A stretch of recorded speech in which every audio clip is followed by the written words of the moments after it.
Grandfather हुआ या नहीं हुआ है? ग्रैंडफादर हुआ। जैसे बाप के लिए वैसे बच्चों के लिए। जो भी रुद्रमाला के बच्चे हैं, जो रुद्र ज्ञान यज्ञ के भांति हैं, कौन सा यज्ञ है? रुद्र ज्ञान यज्ञ। ये नाम क्यों पड़ा? शिव ज्ञान यज्ञ क्यों नहीं? विष्णु ज्ञान यज्ञ क्यों नहीं? ब्रह्मा ज्ञान यज्ञ क्यों नहीं है? शंकर ज्ञान यज्ञ क्यों नहीं? क्योंकि शंकर याद के पुरुषार्थ में बैठा हुआ है। अधूरी आत्मा है या संपूर्ण आत्मा? अधूरी आत्मा है, उसका ज्ञान यज्ञ नहीं है। वही आत्मा जब संपन्न बनती है और संपन्न बनने पर कालों का काल महाकाल रौद्र रूप धारण करती है। जिस रौद्र यज्ञ कुंड में सारी दुनिया स्वाहा होती है, सारी दुनिया की आहुति लगती है, तब उसका नाम पड़ता है रुद्र ज्ञान यज्ञ कुंड। वो ही रुद्र ज्ञान यज्ञ कुंड है अविनाशी, जिसका बाप यज्ञ कुंड का पिता शंकर संपूर्ण स्टेज में माना जाता है, जिसको कहा है शिव बाबा। जो बोला है हेवनली गॉड फादर की वाणी में ब्रह्मा द्वारा, क्या बोला? इस सृष्टि पर सदा कायम एक शिव बाबा है। दुनिया की कोई भी चीज इस सृष्टि पर कायम नहीं। जो एक शिव बाबा कायम है वो रुद्र ज्ञान यज्ञ कुंड जब संपन्न स्टेज को धारण हुआ, प्राप्त हुआ, जिसमें सारी दुनिया की आहुति पड़ गई, तो साबित हो गया कि ये अविनाशी ज्ञान यज्ञ कुंड है। सतयुग में भी इस यज्ञ कुंड में अपने को स्वाहा करने वाली आत्माएं देवताओं के रूप में, ज्ञान यज्ञ के सार के रूप में अपने स्वरूप में स्थिर रहती हैं या नहीं रहती हैं? तो ज्ञान यज्ञ कुंड अविनाशी सतयुग में रहा या खत्म हो गया है? रहा, सार रूप में रहा। त्रेता में भी सार रूप में रहता है। द्वापर युग हुआ या द्वैतवादी धर्म पिताओं के द्वारा, तो उस समय भी कहते हैं वेदवाणी बनी, क्योंकि ब्रह्मा के मुख से वेद निकले।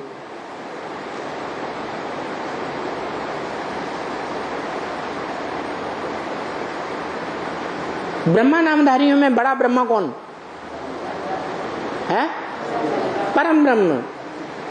वो ही परम ब्रह्म वाली आत्मा जिसे शिव बाबा का टाइटल मिलता है, वही आत्मा त्रेता के अंत में वेद का रचयिता बनती है, जिसे वेद व्यास कहा जाता है। उस वेद का ही प्रारूप है श्रीमद् भगवत गीता, वेदों की आदि रचना। वो भगवत गीता भी उसमें लिखा है व्यास प्रसादात्। वो गीता ज्ञान किसकी प्रसन्नता से मिला? व्यास की प्रसन्नता से मिला। तो देखो,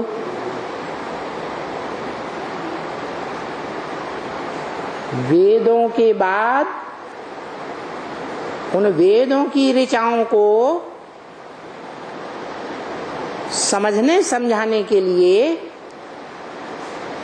उनका विस्तार किया गया, व्याख्या की गई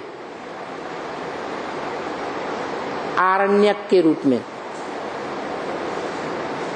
आरण्यक बने, शतपथ ब्राह्मण आदि बने,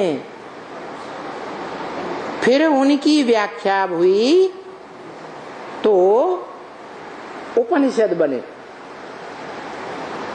और उपनिषदों की भी व्याख्या हुई तो पुराण बने,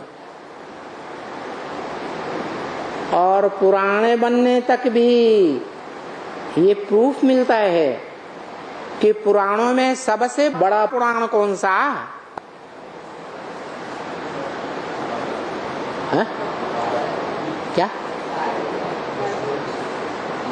महाभारत ऐसा बड़ा पुराण है कि कोई बड़ा कमरा की सारी अलमारियों में रख दो उसे तो भी उसकी कापियां रह जाती हैं। एक ही पुराण। फिर भागवत महापुराण, तो पुराणपंथी व्याख्याकारों में भी सबसे बड़ा व्याख्याकार कौन हुआ? व्यास हुआ, वही आत्मा। फिर वाल्मीकि के रूप में वाल्मीकि रामायण भी लिखती है संस्कृत में।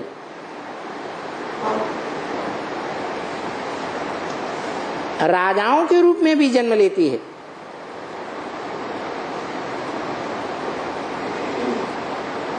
वो कौन सा राजा था जिसने विदेशी आक्रांता, जिसने सारी दुनिया को तहस नहस कर रखा था, जीत करके उसको भी भगा दिया? अलेक्जेंडर। उससे चंद्रगुप्त ने टक्कर ली।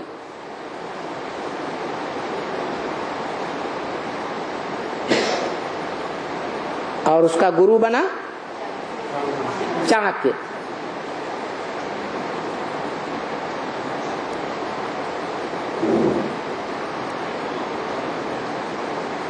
तो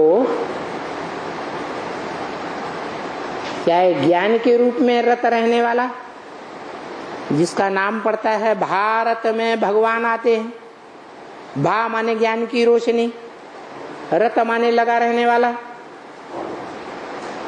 संगम में भी ज्ञान की रोशनी में लगा रहने वाला, और ब्रॉड ड्रामा में भी देवता बनकर ज्ञान की रोशनी में लगा रहने वाला। द्वैतवादी द्वापर युग से भी ज्ञान की रोशनी में लगा रहने वाला।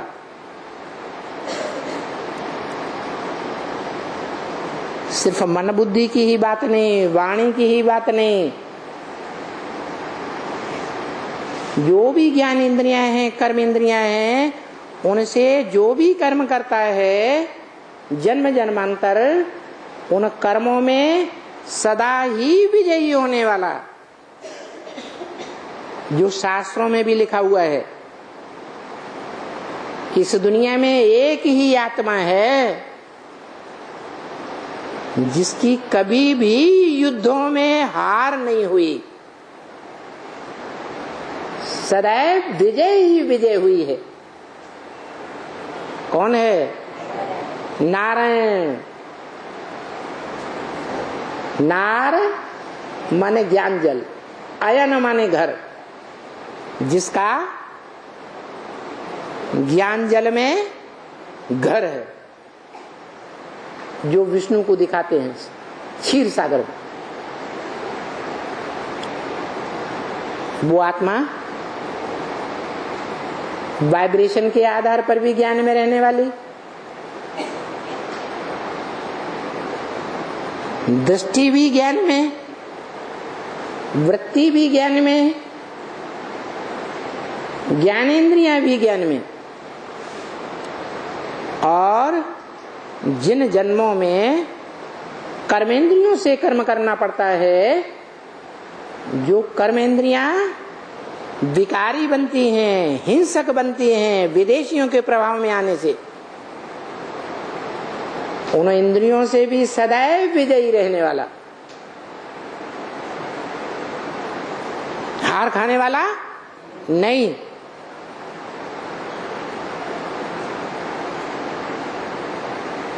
कलयुग में जो बोला है,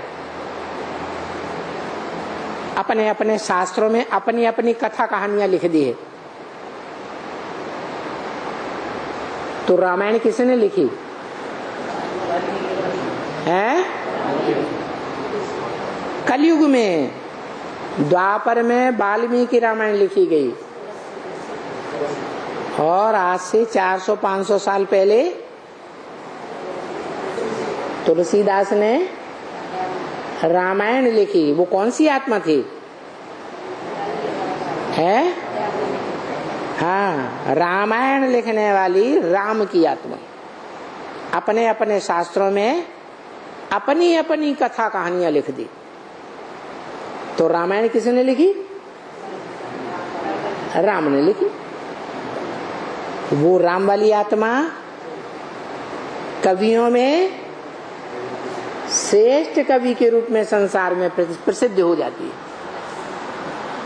और नॉर्थ इंडिया में तो बहुत ही प्रसिद्ध है।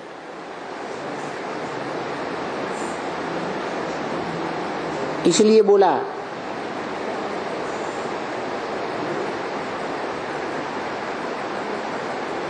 कि वो हीरो पार्टधारी है, और उस हीरो पार्टधारी को त्रिकालदर्शी बाप ही पहचानता है। 5000 वर्ष के ब्रॉड ड्रामा में उसे कोई नहीं जानता। क्यों नहीं जानता है? क्योंकि उस बाप की जानकारी का, ज्ञान का जो वर्षा है, वो ज्ञान का वर्षा देने वाला निराकार बाप एक को ही सारा वर्षा देता है या सबको देता है? एक को ही देता है। वो एक है बाप।